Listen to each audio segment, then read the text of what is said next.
Twali tulabye ensonga ey'omukaaga ku mikhalafat ja Jamaat Tabligh, ebintu ebyo abazikiri kalenge nga Jamaat Tabligh mpozi nga tuyimiddeko katono ewaffe Uganda tuyinayo abayitibwa abatabuligi. Naam, aye tuyinayo n'ekibinja ekiyitibwa Jamaat Tabligh. Wabulanga abo abakiyita Jamaat Tabligh be babalina ku irimu abamanyi erinnya lyakyo eriri international. Wa illa aywa eryaffe eri loko wali Uganda era nga bw'olyogerera Kenya tebabategeera botegeeza oyinza gende Kenya oyinza gende Rwanda kana kunyonyola zikiri kalenge baga nti onategeeza ki.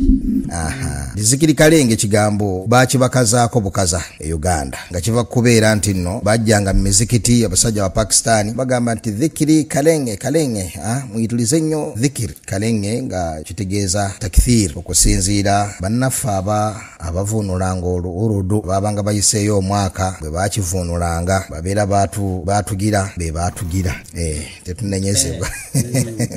Kakati nga bumanyi nti omuganda tamenyeka nnyo bw'ogamba captain ne kimulemu okwatulaga kapere kakati fenaffe twatambulirawo speed tugamba nti dhikiri kalenge okakkananga zikiri kalenge nikikala bwe kityo. Ethan sirinnya lyabwe ttongole liyitibwa Jamaat Tabligh, ekibinja ekyokutuusa lidinnya eriri international. Bw'olisingana mu kitabo tugandi bategeeza batabuliki baffe ab'ennakasera bakulemberwa ow'ekitiibwa Amiru Umma Sheikh Muhammad Yunus Kamoga. Aljawabu ti si bwe kitibwe kiri wabula bano bo bayitibwa Jamaat Tabligh gali erinnya lyabwe mu nsi yonna. Kakati ekibiina kino minal firaqi adalla, ekibiina kino baulama b'obusiraamu ku mulembe guno kwe kiri ajma'u ala dalalatiha begatta ku bubuze bw'ekibinja kino wa hasbuka ijtima'uhum ala hadha alhukm. Kikumalira okubeera nti nno abamanyi b'eddiini begatta ku ekyo. Omuntu agenda koma kubeera ku bulungi banga lyamalanga agulumiza ekintu baulama b'obusiraamu kyebegaseeko. Kasomanya nti nno baulama bali saidi igwe nomanya nga oli saidi ndala nawe saidi gy'oliko oba ogimanyi erinnya lyayo